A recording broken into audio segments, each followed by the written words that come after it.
নমস্কার সবাইকে, আমি রাহুল আপনাদের স্বাগতম জানাই ট্রেড টক্সে। তো চলুন দেখে নিই আগামীকাল কীভাবে আমরা নিফটি 50 আর ব্যাঙ্ক নিফটিকে ট্রেড করব।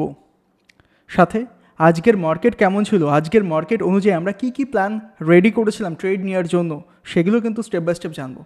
চলুন শুরু করা যাক। তো কালকের ভিডিওটা যদি দেখে থাকেন, ওখানে কিন্তু আমি বারবার বলেছিলাম যে যদি আজকে ট্রেড নিতে হয়, আজকের মার্কেটে যদি ট্রেডিং করতে হয়, আমি কিন্তু বুলিশ সাইডে ট্রেড নেব।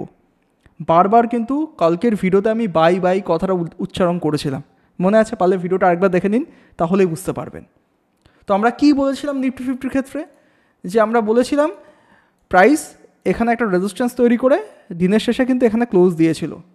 তো flat, gap up, gap down যাই ওপেন হোক না কেন, হওয়ার পর যদি এই হাইটাকে কোনোভাবে প্রাইস ব্রেকআউট করতে পারে, তাহলে কিন্তু বড় টাইম ফ্রেম বা ছোটোখাটো টাইম ফ্রেমে আমরা একটা ডব্লিউ প্যাটার্ন খুঁজে পাবো, যেটা কিনা বুলিশ ইঙ্গিত করছে। তো যদি ব্রেকআউট দেয়, ব্রেকআউটের ক্ষেত্রে আমরা কিন্তু বাই করতে পারি। তো অ্যাজ পার প্ল্যান মার্কেট কিন্তু 100% মিলে গেছে। কি হলো? প্রাইস প্রথম কথা একটা গ্যাপ আপ ওপেন হলো, হওয়ার পর একটা বড় বুলিশ ক্যান্ডেল তৈরি করলো, দেন ব্যাক টু ব্যাক দুখানা ইনসাইড বার ক্যান্ডেল তৈরি করে এই হাইটাকে দেখুন সুন্দরভাবে বড় সুন্দর বুলিশ ক্যান্ডেল দিয়ে কিন্তু ব্রেকআউট করলো। তো এই ব্রেকআউট দেখে যদি কেউ বাই করে থাকেন, ইজিলি কিন্তু টার্গেট আপনি এই জায়গায় পেয়ে গেছেন। না, যেখানে আমি এন্ট্রি নেওয়ার কথা বলেছিলাম, ইভেন যেখানে আমি টার্গেট নেওয়ার কথা বলেছিলাম, প্রাইস কিন্তু সেইভাবেই সেখানে ফলো করেছে, রাইট? আর যদি ব্যাঙ্ক নিফটির কথা বলা হয়, ব্যাঙ্ক নিফটিতেও আমরা বাইং সিগন্যাল বলেছিলাম। কোথায়? যখন দেখবো প্রাইস এই রেজিস্ট্যান্সকে ব্রেকআউট করতে পারবে, কিন্তু ব্রেকআউট করেছে একটা বড়সড় বুলিশ ক্যান্ডেল দিয়ে। তো এরকম বড়সড় বুলিশ ক্যান্ডেলে ব্রেকআউট হলে আপার লেভেলে বাই করলে স্টপ লস লাগানোর আর কোনো জায়গা থাকে না। তো ব্যাঙ্ক নিফটি কিন্তু ইনভ্যালিড হয়ে যাচ্ছে। তবু আমরা যে লেভেলটার কথা বলেছিলাম, ব্রেকআউট হলে এখানে যদি বাই করেন, টার্গেট কিন্তু আপনি এর কাছাকাছি পেয়ে যাবেন। তো এখানেও দেখুন এক্স্যাক্টলি আমাদের টার্গেট কিন্তু দিয়ে দিয়েছে। তো আশা করছি কালকের ভিডিওটা যারা মন দিয়ে প্রপার লেভেল বুঝে, প্রপার সাইকোলজি নিয়ে বুঝেছেন, আশা করছি দুর্দান্ত একটা প্রফিট কামিয়েছেন আজকে। তো এবার চলুন দেখে নিই যে আগামীকাল কীভাবে ট্রেড করা যেতে পারে। অলরাইট, তো এগেন আমরা নিফটি 50 থেকে শুরু করছি। তো সবার প্রথমে আমরা যাব 15 মিনিট টাইম ফ্রেমের উপরে। দেন সমস্ত কিছু ড্রয়িং ডিলিট করে একদম ফ্রেশভাবে বুঝবো যে কোথায় ট্রেড নেওয়া উচিত হবে। তো দেখুন আমরা ক্লিয়ার কাট বুঝতে পারছি এই জায়গায় কিন্তু প্রাইস মাল্টিপল টাইম রেজিস্ট্যান্স নিয়েছে, তাই না? দেখুন খেয়াল করে কতবার নিয়েছে, কমেন্ট করে বলুন। একবার, দুবার, তিনবার, চারবার, ইভেন আজকে মিলিয়ে 5 বার। তো একটা লেভেলকে কিন্তু প্রাইস বারবার ধাক্কা মারছে, এটা একটা রেজিস্ট্যান্সও দাঁড়িয়ে রয়েছে।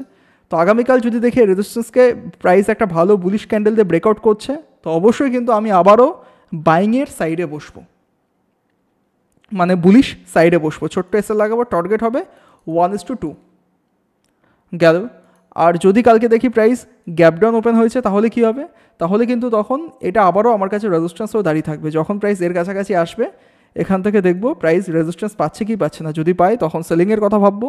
আর যদি এই লেভেলের কাছাকাছি এসে অনেকক্ষণ হোল্ড করে একটা ব্রেকআউট দেখায়, ভালো প্রাইস অ্যাকশন দেখিয়ে, ইভেন ছোটোখাটো এসএলও যদি আমরা খুঁজে পাই, তো তখন আমরা বাইংয়ের সাইডে বসবো। কিন্তু গ্যাপ ডাউনের ক্ষেত্রে যদি প্রাইস নিচের দিকে আসে, আমি ইন্টারেস্টেড থাকবো না ট্রেড নেওয়ার জন্য। আর যদি কালকে একটা গ্যাপ আপ ওপেন হয়, তো গ্যাপ আপ হলে সব থেকে ভালো হবে যে গ্যাপ আপ হয়েছে, হওয়ার পর একটা প্রাইস নিচের দিকে পুল ব্যাক দিক বা প্রফিট বুকিং দেখানোর পর যেখান থেকে মাল্টিপল টাইম মানে 5 বার যখন রেজিস্ট্যান্স নিয়েছে, সেম লেভেলে এসে যদি সাপোর্ট নিতে দেখি আমরা কোনোভাবে, তো ছোটোখাটো এসএল লাগিয়ে কিন্তু আমরা এখানেও বুলিশ সাইডে ট্রেড নিতে পারি। মানে মধ্য কথা, নিফটি 50-তে কালকে ট্রেড করতে হলে এই জোনটা কিন্তু আমার কাছে ইম্পর্টেন্ট।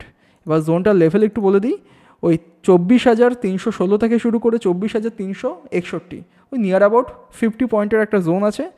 সেখান থেকে আমরা ভালোভাবে প্রাইসের অবজারভেশন দেখব যে প্রাইস ব্রেকআউট দিতে পারছে নাকি এখান থেকে রেজিস্ট্যান্স নিচ্ছে। তো যেদিকে যেভাবে অ্যাকশন দেখাবে সেদিকের জন্য আমরা ট্রেড প্ল্যান করতে পারি। ক্লিয়ার? এবার দেখে নিই যে ব্যাঙ্ক নিফটি কীভাবে ট্রেড করব। তো ব্যাঙ্ক নিফটিকে সবার প্রথমে আমরা 15 মিনিট টাইম ফ্রেমে অবজার্ভ করে দেখব যে কোথায় ট্রেড নেওয়া যায়। তো সেরকমভাবে ভালো কোনো প্রাইস অ্যাকশন আমি চোখে খুঁজে পাচ্ছি না। তবুও যদি ট্রেড নিতে হয়, আজকের হাইটাকে আমরা মার্ক করব আর আজকের লোটাকে আমরা মার্ক করব। যদিও বা কালকে আজকের লোটা অত ইম্পর্টেন্ট না, বাট আজকের হাইটা কিন্তু ইম্পর্টেন্ট। তো কীভাবে ট্রেড করা যাবে? তো যদি দেখি প্রাইস ফ্ল্যাট ওপেন হয়েছে, হওয়ার পর এখানে একটু টাইম কাটিয়ে আজকের হাইকে যদি ভালোভাবে একটা ব্রেকআউট দেখায়, তো আমরা কিন্তু এখানে ছোটোখাটো এসএল লাগিয়ে বাইং করতে পারি। ক্লিয়ার? আর এছাড়াও যদি আজকের হাই থেকে প্রাইস কালকে কোনোভাবে রেজিস্ট্যান্স পাই বা ব্রেকআউট হওয়ার পর ব্রেকআউট ফেলিংয়ের কোনো সাইন দেখায়, তো সেক্ষেত্রেও কিন্তু ছোটোখাটো এসএল লাগিয়ে আমরা সেলিংয়ের জন্য প্ল্যান করতে পারি। আর যদি গ্যাপ আপ ওপেন হয় তো গ্যাপ আপের ক্ষেত্রে আজকের হাই আর ক্লোজিং পয়েন্ট হবে ইম্পর্টেন্ট। তো গ্যাপ আপ হওয়ার পর যদি দেখি প্রাইস একটা প্রফিট বুকিং দেখিয়ে এই দুটো জোনের মধ্যে যদি ভালোভাবে সাপোর্ট নিয়ে একটা বুলিশের ইঙ্গিত দিচ্ছে, তো সেই ক্ষেত্রেও আমরা কল অপশন বাইং করতে পারি বা পুট অপশন শর্ট করতে পারি। আর যদি কালকে একটা গ্যাপ ডাউন ওপেন হয় তাহলে কী হবে, তো গ্যাপ ডাউনের ক্ষেত্রে মোস্ট প্রবলি কালকে হয়তো একটা সাইডওয়েজ মার্কেট দেখতে পাবো। তাছাড়াও যদি ট্রেড করতে হয় একদম আজকের হাইয়ের কাছাকাছি প্রাইসকে আসতে হবে, না একদম লোয়ের কাছাকাছি প্রাইসকে আসতে হবে। দেন হাই থেকে যদি রেজিস্ট্যান্স পাই আমরা সেল করব, আর লো থেকে এসে যদি সাপোর্ট পাই আমরা বাই করব। That's all. তো নিফটি 50 আর ব্যাঙ্ক নিফটিতে কালকে কীভাবে ট্রেড করতে হবে, কোথায় ওপেন হলে কীভাবে অ্যাকশন নেবো, কোন কোন লেভেলগুলো ইম্পর্টেন্ট, সব কিছু আমি একদম স্টেপ বাই স্টেপ বোঝালাম। তো যদি ভিডিওটা ভালো লেগে থাকে তাহলে প্লিজ ভিডিওটাকে লাইক শেয়ার কমেন্ট করে দিন, আর আমাদের চ্যানেলে নতুন হয়ে থাকলে চ্যানেলটাকে সাবস্ক্রাইব করতে ভুলবেন না। দেখা হচ্ছে কালকে। Good bye.